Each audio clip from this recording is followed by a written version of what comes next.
Hey everyone, and welcome back to another video. And in this video I'm going to show you how to return an item to Temu and get a refund.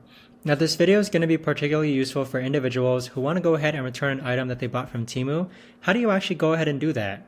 Now this video is going to be short, sweet, and simple, guys. There's not going to be a lot of steps involved, but the way to actually do this is that first you're going to log into your Temu account. Next you're going to highlight where it says orders and account, and then you want to click on your orders. Now once you've done so, you'll see that this is a list of different items that you purchased from Temu. What you need to do next is that you just need to click on the return/refund button on the item that you want to return to Temu.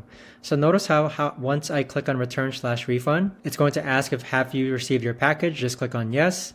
And then here you're going to be able to go ahead and request a return.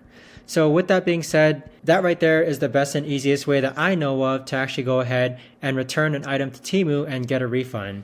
If you guys know of a better or easier way to actually do this, let me know in the comments down below. I would love to know. Thanks so much for watching, everyone, and I'll see you guys all in the next video.